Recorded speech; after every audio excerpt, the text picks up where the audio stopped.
Hi everyone, Vin here from Nonsense Whisky. Sorry about the issues we've been having over the last half an hour or so. I'm sort of jumping in for Mark to try and take over the mantle a little bit. So you'll have to forgive me while I'm kind of clicking around trying to get things going on this end. So I'm just going to open up the stream so I can see all your chats and stuff, because all I can see is my face. Hope you've all enjoyed the evening so far. I think it's been an absolutely fantastic thing to be involved in, and so far all the guys have been absolutely brilliant.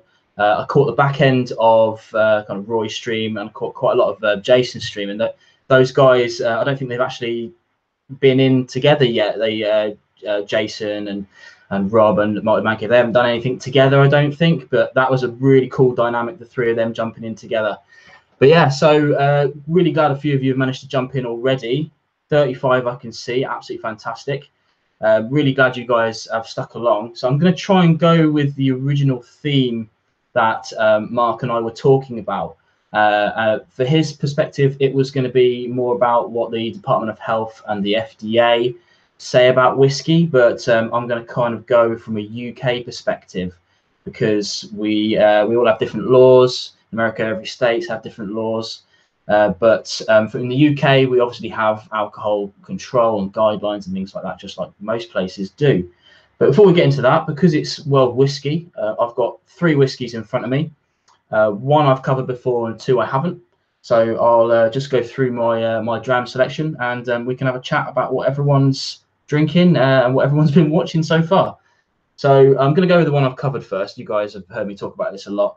This is the Cotswolds Distillery, and this is their inaugural release, 3-year-old whiskey, but it's kind of done in a kind of premium way. They don't scrimp on their barrels, they don't scrimp on the process.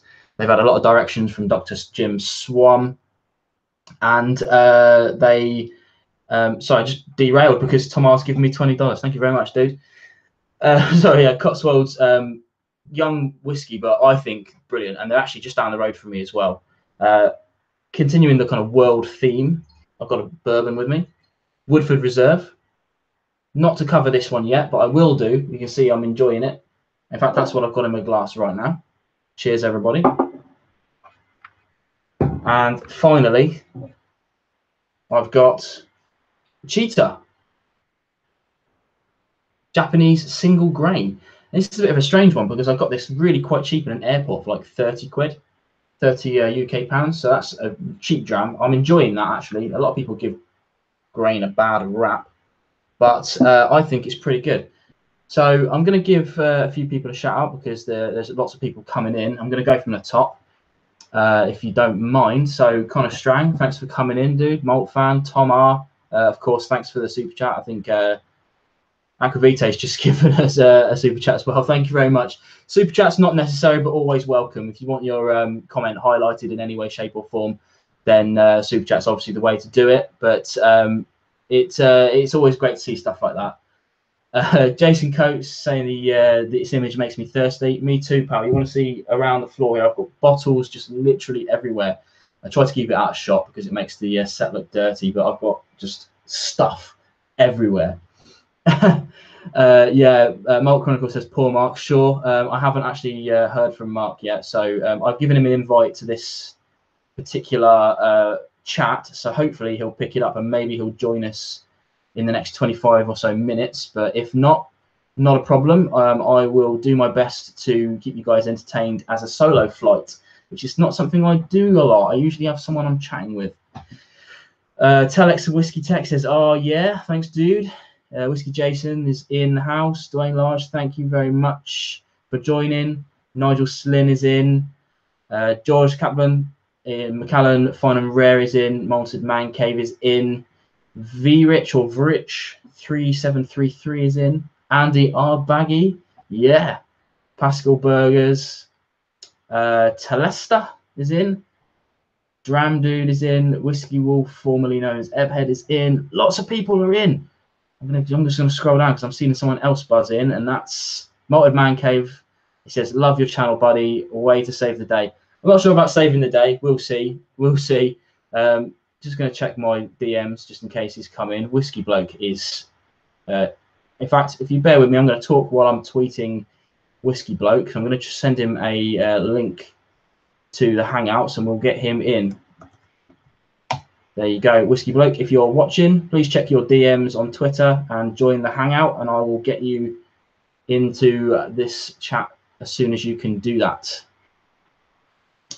Okay, right. So I'm not going to go in just to the FDA stuff just yet. Then let's give Whisky Bloke a chance to jump in.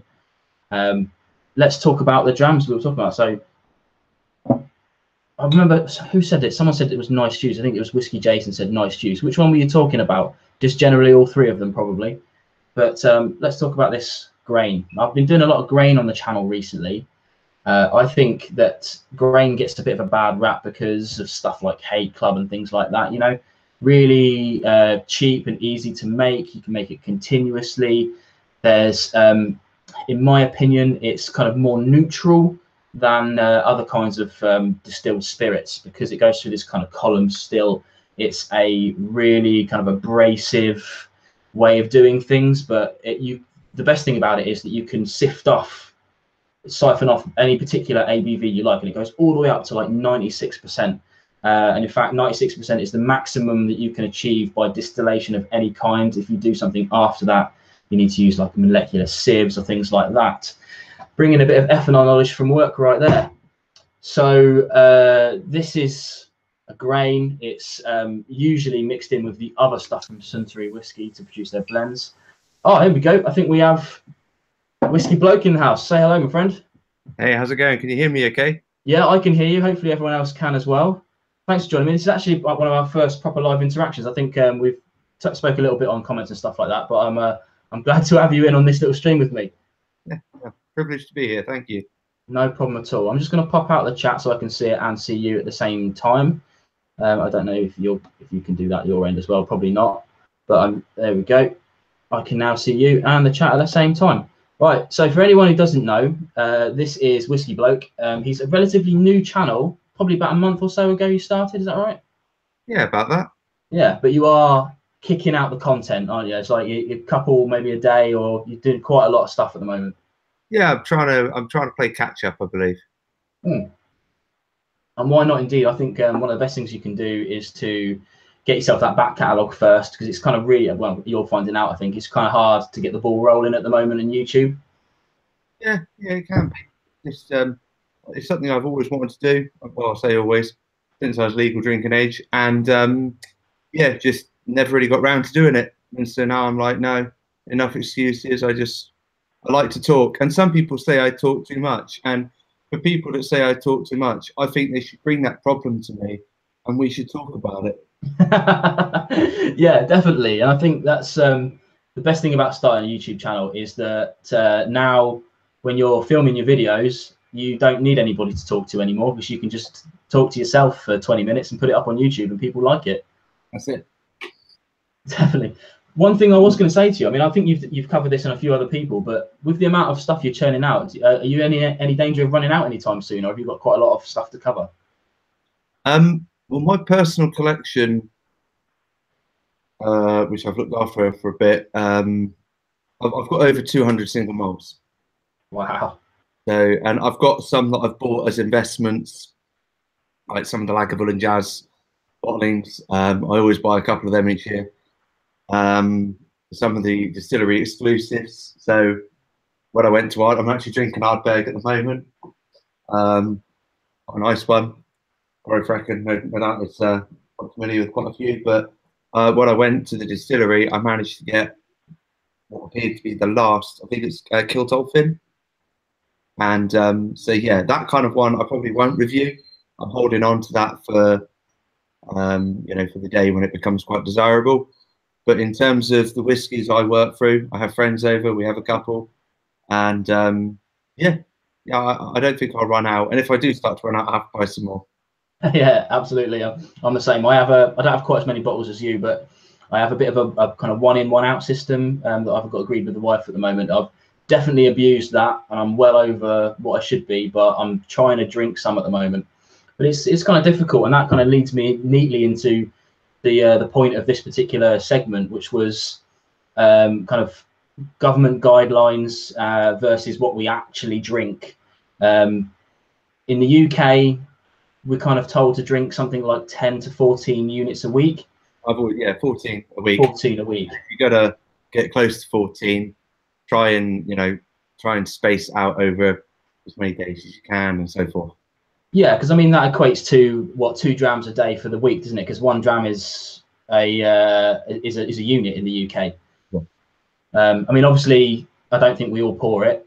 I think we don't all measure it out, I should say. We probably just free pour. So a bit of artistic license goes in on that, I guess. But I don't think I'm anywhere near that, really. I should just say before we carry on, I just got a super chat from Malted in Montreal and Day Dramming. Thanks, guys. Yeah, so I mean, same with you. I think I drink on days when I'm doing videos. I drink when I'm researching, but I try not to go too heavy on the days when I'm doing neither of those things.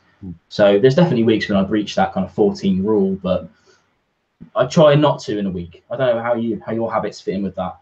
I have set days that I'll do a review. The days I upload and the days I do, quite often they'll vary. But if I know that there are a few things coming up, I'll try and do 1 or 2, like back to back, as it were. Okay. But I always try and have a space. So if I've uploaded a video on Monday, I probably recorded that one on Saturday. So yeah, I think that's probably wise. Race, you know. Yeah, I try to do the same thing. I try to record ahead of time, and I try to bulk record as well. So yeah. I do 2 videos a week by design, and I record both of those in one day and try to upload them well in advance to get through YouTube's kind of monetization problems and things like that. But yeah, that's as far as I'll go. But then I don't always finish the dram is the key thing when I'm recording as well. I might pour a whole dram, but I might not drink the whole thing just to make sure. Because I record these things when I get home from work, so it's usually like 4 or 5 o'clock in the afternoon as well. Yeah. Now, one of the interesting things is the limits that we have when like things like driving and things like that. In Scotland, they have a 0 tolerance policy on alcohol in the bloodstream, which is, I didn't know that when I went to Scotland, and I definitely breached that when I was last there. But in the UK, England, we have, I can't remember what the exact units is, but it's not that low, really, is it? You can drink maybe 1 pint or something like that. It's basically, the way I've always understood it, it's just below a pint. You know, 1 glass of wine, and we're talking what they literally measure out in those little metal tumblers, whatever they're called, and it's basically a single whiskey. And I'm actually in Edinburgh at the moment, so I drove up for World Whisky Day. So I've been up here for the last 2 days, and yeah, literally I've had to Uber it everywhere, just because I'm not going to miss out on my whiskey, just because, you know, and I haven't done a video for a few days, so I'm actually still being sensible with my liver. Yeah, I think if you're gonna drink anywhere, it's gonna be Edinburgh, isn't it? Yeah, it's good. It's nice. Enjoying it. Absolutely. So what do you say you're drinking right now? It's Ardbeg, you said? Yeah, that's it. Ardbeg, Horryfracken. It was a cross between this one and Hugerdale, but I've gone for the slightly less sweeter of the 2. I'm a big fan of Ardbeg, you know, cracking. I've got a Lefroy quarter cask here as well, which I'm going to probably open in a minute and dip into that one. So, yeah. Excellent. Yeah, I just did the quarter cask, and I was very impressed with it. I thought it was kind of a no age statement version of the 10, but it turns out to be, sure, it's a no age statement, but it's I think there's a little bit more quality in there than the 10, in my personal opinion. 10's a bit rough for me. I found, well, I do like the 10, but I found with the quarter cask, I did the layers of Lefroy tasting when I went to the distillery, and that was on the selects.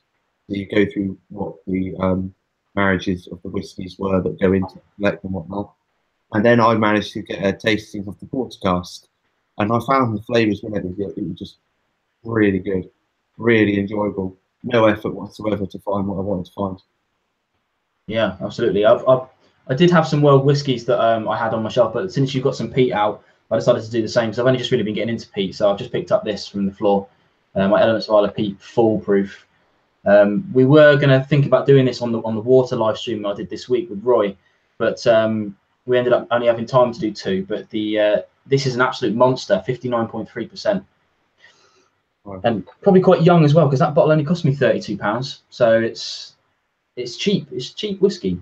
Yeah. Where do you get most of your whiskies from, out of interest? I do most of my shopping online. I kind of stick to kind of cheap stuff really. So I buy a lot from supermarkets. I do a lot of Amazon shopping because we can do next day delivery. But if not, I usually pick up a bottle when I'm in the airport or if I go to a specialist or something like that. But I don't have any specialists in my hometown. I just have a wine shop that sells very expensive whiskey, so I don't really go there. How about yourself?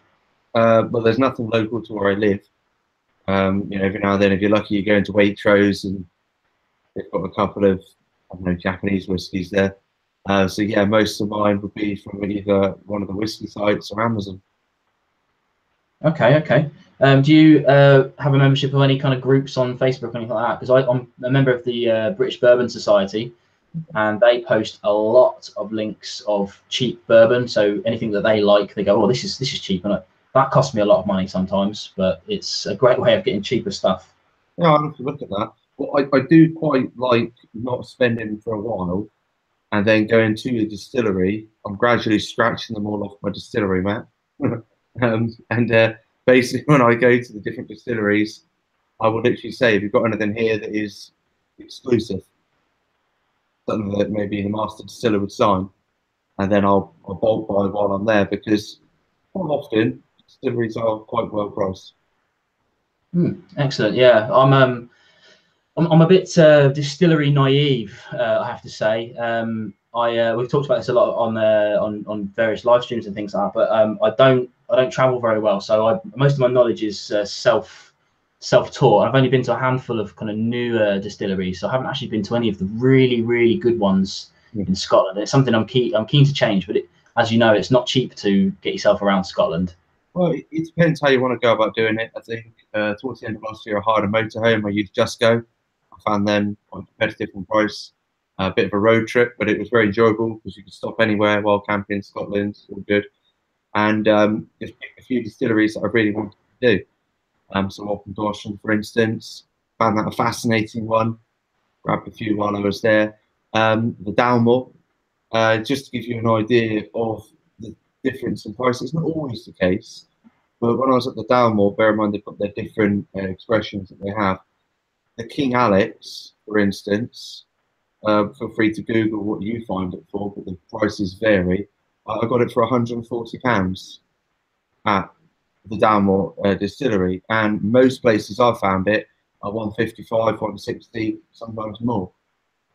And I mean, I haven't actually opened it yet. I'm holding on to that for a special occasion. Whereas, you know, Patterson says opening it itself is the special occasion. But I kind of put money to one side for a little while, and then I go, right, there's enough. Let's go and get what I want. So like a little squirrel, I guess. Well, not little, but yeah. Yeah, absolutely. I think I mean, I don't treat opening bottles of special occasions these days anymore, because I tend to open things right away. I'm a bit of a nightmare for having open bottles. In fact, I think the only bottle I have sealed is literally this one here, but I've already got an open bottle of this. It's a bit of a funny one, this as well, because it's about to disappear on UK shelves, and it's disappeared in America. And it's I might keep it for a bit and see what value comes out of it, but I'm not keen on that either. I'll probably just drink it after I finish the last one. Yeah, fair enough. Yeah, it's like that with the Glendronach Revival. When that started to go a bit, yes, you know, I think quite a few panic purchase, what it's called. I believe it's gone up in price now. I think it's quite good, but you know, it's one of those. You can risk it and see what happens, or enjoy it yourself. that's the thing, isn't it? I mean, if you keep it sealed for any length of time and it doesn't go up, then the worst thing that happens is you get to open it and enjoy it yourself, right? Yeah, that's it. I think whiskey is a sound investment. I think that if you enjoy it and you've got the shelf space, why not? And if not, you can always just move the wife's clothes elsewhere and then use her wardrobe to put your whiskies there as well. So that helps. Absolutely, absolutely. So what kind of stuff have you got coming up on your channel then in the future? Can you give us a bit of a sneak peek of what you're going to be doing over the next few days, weeks? Yeah. I'm going to be reviewing some more Ardbegs. I've got a few distiller editions I want to go into, and I have basically now got what I would call the entire family from Glendronach. And I really like Glendronach. I think Glendronach was my first accidental whiskey that I didn't really know what I was buying. It was Glendronach 12, and I literally fell in love with straight away. So that's pretty much what I'm coming up with on the channel. I'm open to requests as well. I had somebody message me on Facebook the other day. They've asked me to review a bourbon. I think it's called something Dirt. What was it again? It's a bourbon from the States. Asked me to review that because they've just basically given it as a gift. They wanted to see a review on it. So yeah, I actually do have that one, and I'm happy to review it. But I don't know. I personally prefer my single malts. So I don't know if you review quite a few. So. Yeah, I go for bourbons. I covered my first one early on in the life of the channel, and I just kind of picked one up because it was 20 quid in Asda, Buffalo Trace I did. But now I've got loads of them. I kind of fell in love with them overnight because I love my Scotch, but I get really bored of the kind of typical Speyside flavors. You know, there's so many of them, and I do love my cask strength stuff. But I mean, like, yeah, so right here I've got that, I've got this, and I've got my TX whiskey, which is, I'll just reach over and grab that. That's something that's really easy to come by if you live in Fort Worth, Texas, but you can't get it anywhere else, pretty much. And as Tom R says, he knows I'm not even a closet sulfur sufferer. No, he says I'm a closet sulfur fan. Definitely not true. I suffer from sulfur, and that happens a lot in sherried whiskey. So I kind of avoid things like things like Glendronach and things like, because unless I can try them before I buy a bottle, it's really tough for me to spend that sort of money and then hate it. If that makes sense. I could send you a 5CL. I'll do one because I've got somebody else who I put it out on Facebook or something just as a bit of a test of water with a few people. And I just said, who wants a bottle? Who wants a dram of whatever it is of the McFun, the 16-year-old one? And that's the one where he basically gets revived by his wife. And I just said, and I've had a couple of people say, yeah, send us them. And if you want, I could send you a small, a Glendronach, and see if you like it. Yeah. And I think for that kind of whiskey, I was very hesitant to buy the 12s, for whatever reason, I don't know why. And then when I bought it, I actually went back to that exact shop in Edinburgh a couple of years ago to see the guy again. I don't work there anymore, but it was just his recommendation. Try this one, and I think it was like £40 or something like that.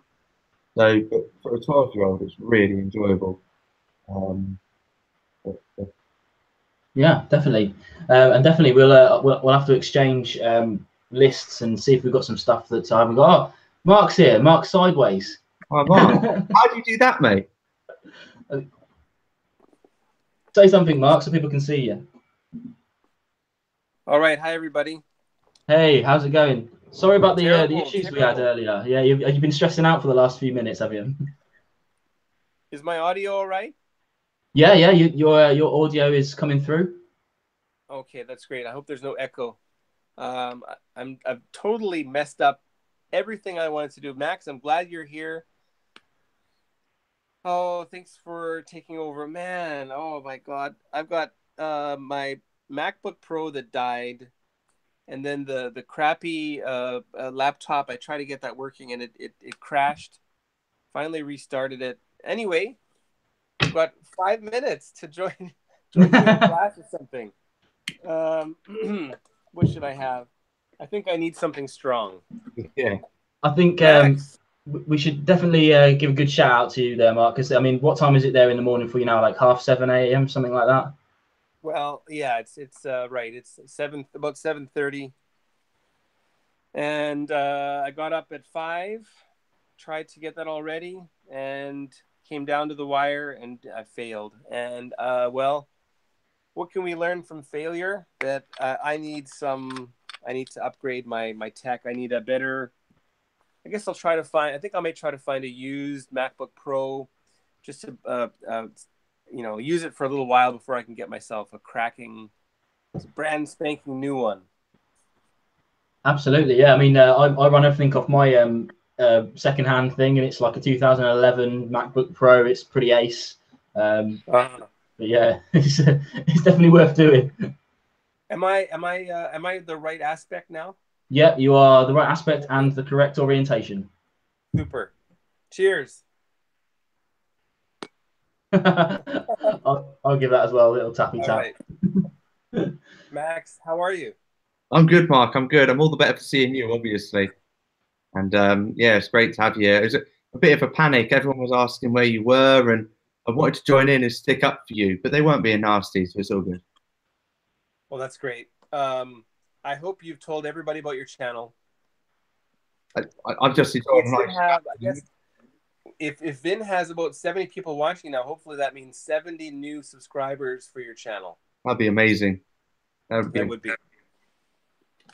All right, I'm going to try to get my hands free here. Oh, not good, not good.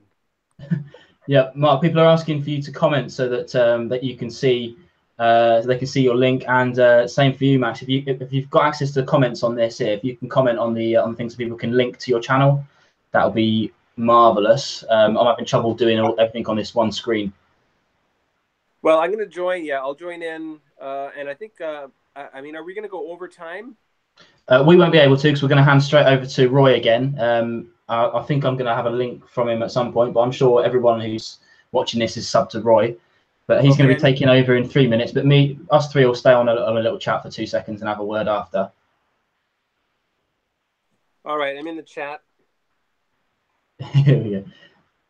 So yeah, just to sort of close up comments, Roy's going to be taking over again.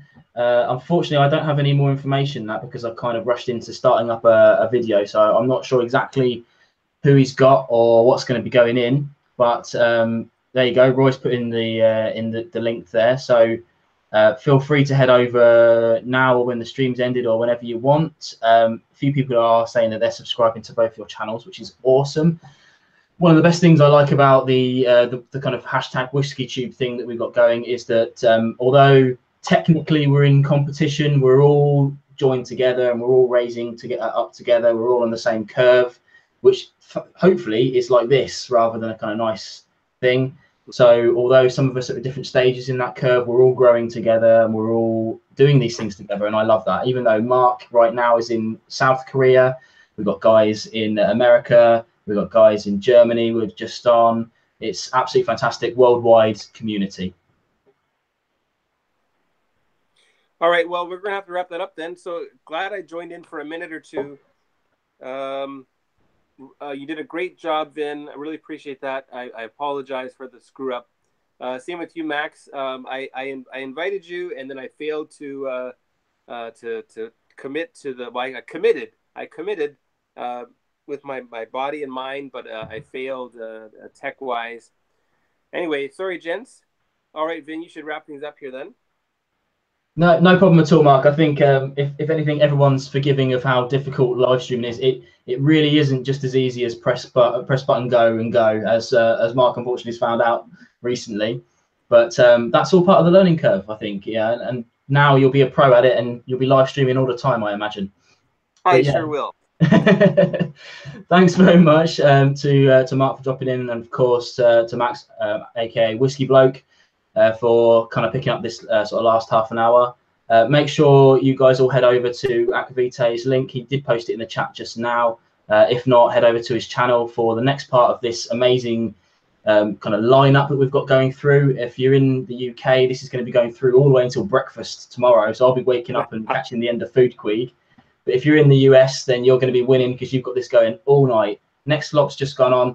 Thanks for joining me. Head right over there. See you later, guys. Bye. Yes.